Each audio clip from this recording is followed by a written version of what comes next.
What's up, guys, and welcome back to my channel. So listen, this week is kind of a talking, styling video.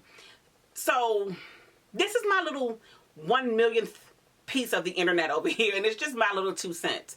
Something I've noticed recently, I just want to talk about consuming. We talk a lot about consumerism here, and I'm hoping that I am helping the average consumer not just to consume more, but to consume what works in their closet. And I tell you guys all the time, I think in recent videos, I am so happy with my closet right now. There are a few things missing, and we can talk about that towards the end of the video. But things that I do need to put into my closet, there are things I still need to sell from my closet. But one of my greatest achievements have been, for years, I live in the DMV area and we get all 4 seasons, which is great. But what happens is we do have to like clear our closets to put new items in. The weather changes, right? So big chunky sweaters aren't looking at me and taking up real estate in June. So when I've done that in past years, I may have 4 bags to bring out, and 2 bags went to Goodwill, right? Now in the last, I feel like I've done a full complete year with my closet, with I've been trying to build this wardrobe. I pulled out 3 bags of things for fall. Guys, I literally only had a half a bag of things that were going to Goodwill. I was in shock. I was so proud of myself because I've gotten rid of all of the dead weight, and there really wasn't much. And even the things that I shedded, I felt like I could probably keep these one more season, right? I'm finally getting to the point of like letting things go. I think that that's a problem that I think a lot of people can have. I'll get into my jeans from 6th grade. You probably won't. Just let them go. So some of it was that, but some of it was also just me holding on to pieces that no longer work for me. I realized I don't like cardigans. I think I said this before. I had so many cardigans. I still had cardigans. I thought I gave them all away. Now, I do have these big chunky cardigans that I have from the men's section at Target, but I'm talking about girl cardigans. Like, I'm not a cardigan person. Why did I have them? So these are just things that I'm finally seeing the fruits of my labor, if that makes sense. Me really diving into my wardrobe and figuring out what my aesthetic and my vibe and what works for me, and buying more of that versus just buying more of what's cute, right? Now, when it comes to the consumer part, I see this as a 2-part situation. I'm in the mall every week. I am there to do my returns. I'm there to see, touch, and feel things. I need to lay my eyes on clothing. I know there are some influencers that purchase a lot of stuff online and then send back what they don't like. I'm just not interested in that, because I would need to order the item in 3 different sizes. I have a girlfriend who says, "You're the only person I know that can fit a small, medium, and a large." I can. It's weird. So I can't play that game because they all will work, but they will look vaguely, obviously different. So I don't know what's going to look best. So I'm the person who goes in the dressing room with 2 and 3 different sizes of everything. So with that being said, I like to lay my hands on items. I don't mind trying clothes on. But in my travels back and forth to the mall weekly, I'm just noticing people are not consuming. They're in the mall. The malls are crowded. I've gone through the best of the best, the Zara, the H&M. And I'm not saying they don't have a line, but there have been times I've gone in on a Saturday and I'm like, okay, the mall hallways are crowded, but no one's shopping.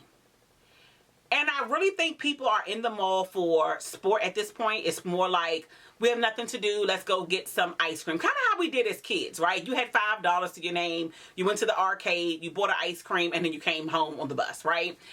That's kind of what I'm seeing, I feel like now. There's an article by Marie Claire, and I didn't read it, I need to.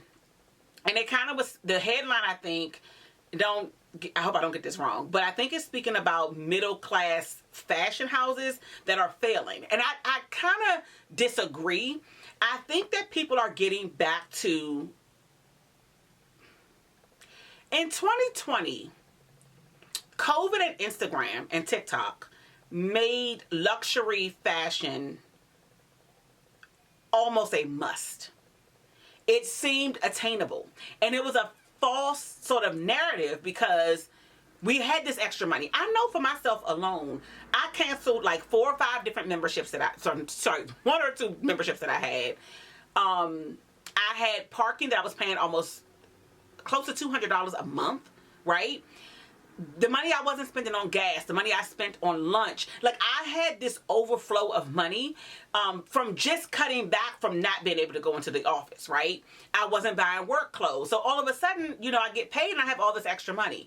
But you're being bombarded online with all these Chanel bags and Louis Vuitton bags, and you gotta have this and you gotta have that. And all of a sudden, instead of you buying the Steve Madden boots, you gotta have the Tamara Mellon boots. You guys remember the Tamara Mellon boots? They were like gray, up to the knee. Now see, this is why my wide calves have helped me, because it saved me some money, okay? Not that those weren't great boots, but they were something to aspire to. And everyone needed to have it. And I remember thinking to myself, well, where are we going with all these clothes? Now, I was in the mall. Let's all be clear. And I was purchasing things. But we were all kind of at home consuming this content, and all of a sudden, everyone wanted all the high-end brands. In my opinion, the high-end brands got cute. They got cute. And they raised the prices, but they lowered the quality. We know this is the case when it comes to Chanel. I honestly found some other brands, with me being sick and tired of brands like Chanel, that have constantly, like during the pandemic, Chanel raised their price. I need to go do my research, but I feel like a maxi or a jumbo flap may have been somewhere around 5,000, if I'm not mistaken, and now we're at 10 in 4 short years, because they could, right? Everyone had to have it. It seemed attainable. I had the extra money. I got my PPP money. Let's do it. Now look at everybody. Now we're back to normal. And it's bringing us back, contrary to the article, to the secondary brands. That's just my 2 cents in my opinion. What I see is people are getting back to silk, cashmere, 100% leather. And you'll look at some of these brands, Balenciaga, Dolce & Gabbana, you're like, wait a minute, what is this made out of? You'll be surprised. And so for me, I know I am looking at brands that I've never looked at before. One, I'm getting older. I know where I want my closet to go, and I just want really great items. It can be scary because you are wondering, like, will these brands be around in 20 years?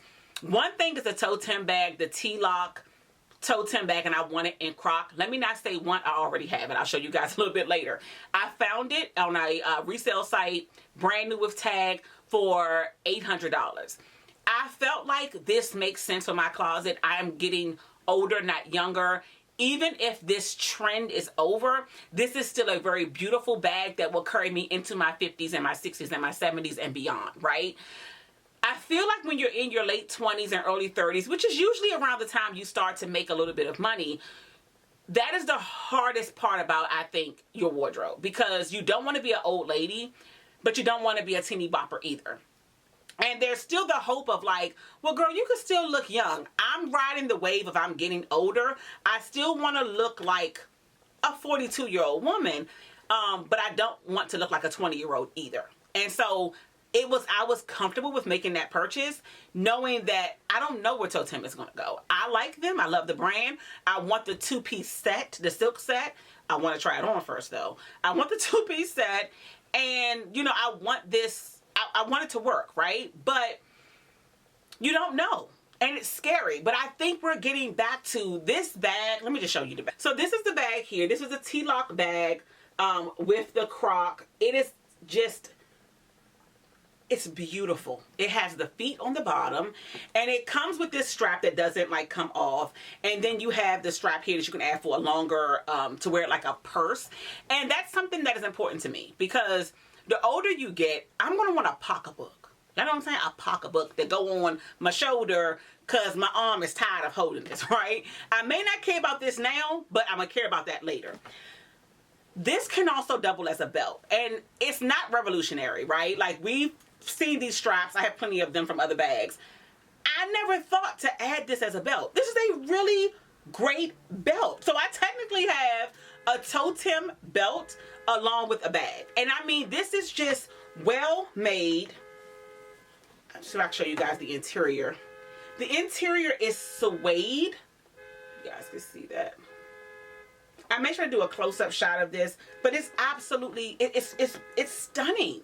And why would I spend thousands of dollars at Chanel and I'm going to get a fabric inside? right? So with that being said, I think people are getting back to real leather. My Vince Camuto boots, they're over the knee. They come in, I think narrow, but I could be wrong. But I know it comes in a regular calf, wide calf, and extra wide calf. Come on. For real leather boots, $249, and you can probably find them on sale at any given day for 30 to 25% off. I think they're having 20% off right now. But that is amazing. And it just doesn't make sense to spend the consumer dollars and pay, because since the pandemic, everyone now wants $1,500 on average for a boot, anywhere from 9 to 12 for a pump. It's just and the prices are not matching the quality at the end of the day. They're just not. So in my opinion, I think those second brands, though, the Marc Jacobs, the Tory Burch, Michael Kors, Toteme, the brands that are not astronomically expensive are coming to the forefront because people want to put their dollars back into things that are made well, right? And so that's just my 2 cents on what's coming down with consuming. And I just hope I'm helping you guys to make great decisions when it comes to your clothing and the things that you're purchasing for your wardrobe, that it works for you and you're not just buying anything. So when we get to the next portion of this video, I'm going to show you guys some pieces that I've picked up and how I meshed them in with things that I currently have in my closet. I've never done like a, here's 15 pieces and here's different ways to style it. The truth being told, that's a lot of work. I'm not gonna hold y'all. That takes a lot of recording. I don't always feel like trying on clothes. I did my best for this series, but I just want to show you guys like a few items and like how I wore them and how they fit seamlessly into my wardrobe. And that is the ultimate goal, right? That you want to get dressed with ease, with confidence. And if you guys want a series, someone asked me, my cousin actually, she said, can you do an in-depth series? I'm not a fashion expert. I'm not quite sure what I could offer. I have a video where I showed you guys like the baseline of like you need shapewear and you need a good top and you need a good this. But it really comes down again to your body type and your aesthetic and what works for you. So if you guys want to see something like that in depth, let me know, or like, why did I put this with this? But I can only tell you from my body type and my aesthetic view. So I don't know. But let's get into the next portion. I want to show you guys these pieces and how they work together. Guys, I am super comfortable. Don't mind me. I'm in my sweats. The 2 sets do not match. This is my Aritzia top. I love this sweatshirt. It's just nice and comfortable. And usually when I do these videos, I'm in the comfort of my own home. So get comfortable and let's go through these outfits. Okay, guys. So this is a portion of the video where I want to show you guys a different piece and how I paired it with items already in my closet. So the first thing up is going to be this Kylie Jenner bomber jacket. So I purchased this. This was a Instagram purchase that I'm going on Instagram. I see the post. I did not know this jacket came out last year, and apparently it was like a crowd favorite. I can tell you this. This is a really cute jacket. I'm in a size medium. It has this like oversized biker vibe to it. I love it with, I'm showing it to you guys in jeans and also with a leather skirt that I got from H&M. If you guys follow me, you will know I purchased that probably maybe 2 months ago. And so that was something already in my closet. I paired it with the Vince Camuto boots. I paired it with, trying to go through the footage in my head because I don't know what the video is going to turn out. But I paired it with a couple different items, and I think I even paired it with the Adico pumps, and it just fits seamlessly. I can wear it with my cargo pants. I can wear it with denim. I can wear it with a leather skirt. And it just, for me, made a lot of sense. And I just love the fit of it. It's just so flattering.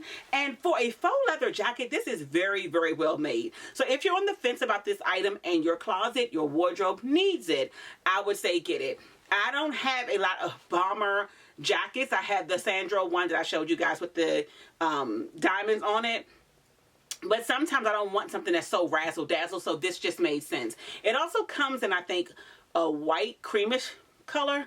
Not my vibe, but this is. And again, you need to know what works for you. A lot of times you can overconsume by, I like this jacket, it comes in 3 colors, let me get all 3. Not everything needs that. When it comes to the Vince Camuto boots, they are a pair of boots because I like them so much. The heel is so comfortable that I actually thought about buying them in all 3 colors. but do I really need them? Maybe the tan, but I don't think the burgundy will look great in my wardrobe. I can't think of what I would wear with it, so it doesn't make sense. Whether they fit or not, whether they look great or not, whether they're well made or not, it doesn't really make sense.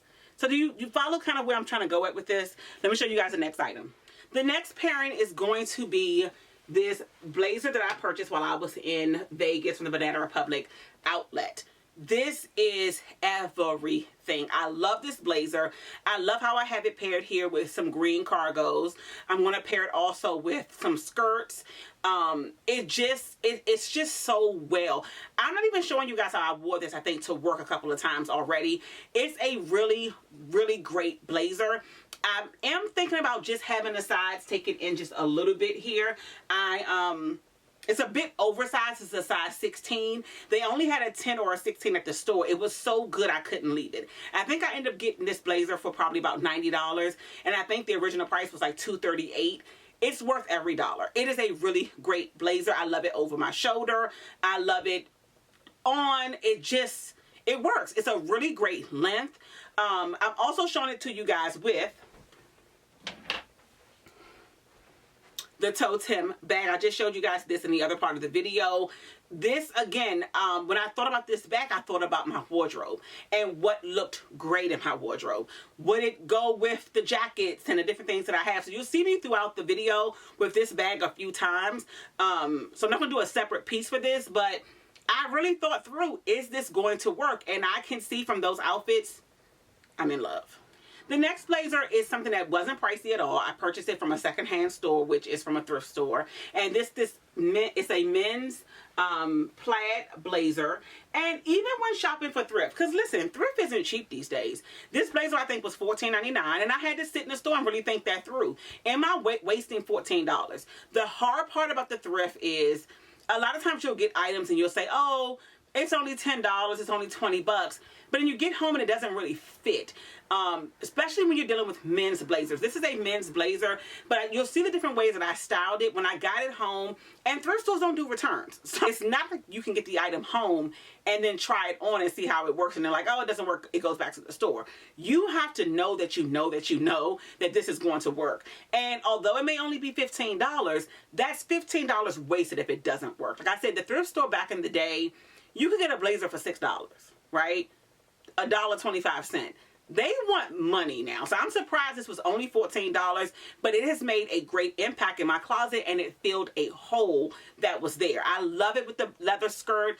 I love it with pants. It's just a good 90s blazer and it was exactly what I was looking for. The next items are going to be shoes. So these boots here, I paired these with quite a few items and I chose these boots because honestly, I realized that with these outfits, I probably do need to invest in a pair of brown suede or brown Croc boots. I have to figure that one out. But I love the way that these items look with these boots. And so it solidified my reason for purchasing these. These are still available on Macy's. They have them now in red. They do sequins. They also do a half a boot. Kind of like the shark boot for Givenchy. I bought these last year in the cream and the black. Well worth the money, but being able to see them with all these different outfits makes a huge difference. Also, the Vince Camuto boots. You will see these styled a few different ways. You guys know these are one of my favorites. I just spoke about them. They're real leather. They're very well made. The heel is simple. I think this is a 3-inch heel. I've worn this to work. I wear it out.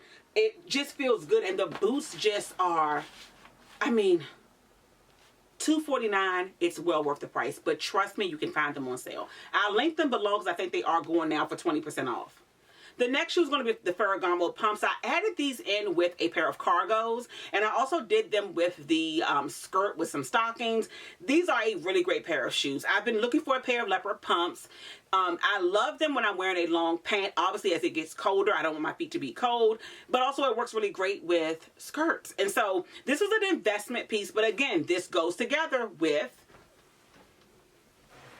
the bag, right? The only thing I had that was in the brown family when it came to a bag is my Fendigraphy. No, my Fendi. No, it is Fendigraphy, right? Yeah, my little Fendi bag, which doesn't hold a lot. So I love that bag for going out, but this holds like the things that I need. If I wanted to carry my camera, a full makeup bag, this holds a lot. And so I thought the two went really well together. Now, I don't know about Croc and leopard. I wasn't thinking about that, but I think I'll be okay. So I also showed you guys some older items. This two-piece set here is from Ronnie Cobo. I purchased it last year, and I added it to this because it's not new, but it's a thought process I have when I'm purchasing two-piece sets. You guys know I put the two-piece set also from Sandro recently, which I have quite a few of those. But when I'm learning about two-piece sets, they have to go in your wardrobe individually as well as a pair. And I say that because a lot of times these sets are not sold as one, okay? You're paying a pretty penny for each piece. So with this Ronnie Cobo set, I found it last year at the Saks sale. It was still about $400, and I ended up waiting until like later in January, I think closer to February, before I purchased it. And I think I got it in total for under $200. So that was good for me. But as you can see here, I paired the top with another skirt, right? It has to work together individually because at that price point, it can't just be a set. Maybe I don't want to wear it as a set all the time. It needs to make sense. No, this is something I wanted to bring up. This item here is an older item. You guys know that Klyie kind of has gone, I don't want to say viral, but the brand made a resurgence on the runway, and the girls are here for the frilly dresses with the over-the-knee boots and things like that. And I was in bed one night, and I'm like, I really like this Klyie look, but it's not my vibe. I don't want to really invest too much into this. I wonder what I already have that would work. I was going through Pinterest looking through the looks, and I'm like, oh, I have the boots, the Vince Camuto boots that are over the knee. I just don't have any tops, and I'm not really, I need structure. I cannot handle, like this kind of sort of works for me, but I really would prefer a seam here versus down here, but nonetheless, I need structure. So some of the blouses, like the peasant blouses, do not work for me because of my droopy shoulders. And I'm like, I have something. I'll figure it out. And it dawned on me that I have this old Zara dress sheer top thing here. And honestly, this was in the bin to go to Goodwill. I paired it here with the moto skirt, like the leather skirt from H&M, just to put something underneath of it and a black tank top. I gathered the side to kind of give it a little bit of like style, and then I have the over the knee boots, and it just gives the vibe. But it's the Klyie vibe mixed in with my aesthetic. Does that make sense? It's the way I would do it. And so the thing I love about this top, just to give you guys, so you can understand what I'm saying, this top has a seam right here. All the other peasant blouses kind of go down this way, which wouldn't look great on me. The neck is high. It doesn't quite work. And I just haven't found the right top. It's not that I wouldn't buy a ruffly blouse. I just haven't found the one for me. So I'm like, oh, this for the time being will work. And I love how it turned out. And just being able to gather that side, I know I need shape for my midsection, right? Because I'm not a slim girl. I don't know what my shape would be, whether it's, I don't think I'm pear shape. I don't think I'm triangle. I could be a rectangle. I don't really know. But I need to create a shape. That I know that much. So having that gathered there on the side takes the focal point to look like, okay, there's her waist. It gives the frills a little something more to it on this side, and then it hangs on the other end, and it makes it a little bit more dramatic than it really is. So I think that was everything that I tried on. I hope you guys enjoyed this video. And again, I just wanted to show you guys like how the few items that I've purchased recently fit well in my closet and why. And if you guys want more content like this, please let me know. I probably can do a few more combinations. As I was putting this together and looking through the outfits, I'm like, oh, I could have did this with that, and this with that, and this one with that one. So my closet, again, I can look over at my shoe rack and look at an outfit and say, okay, I got 3 or 4 different pairs of shoes that would look great with this. Oh, this is a nice skirt. I could do a t-shirt. I could do a button-up shirt. I could do a blouse. That's what it comes down to. You need to be able to maximize what you have, because at the end of the day, the years of, oh, I only can wear that item one time are over. And that's going to keep you consuming items that you don't need. So, hope you enjoyed this video. See you next week.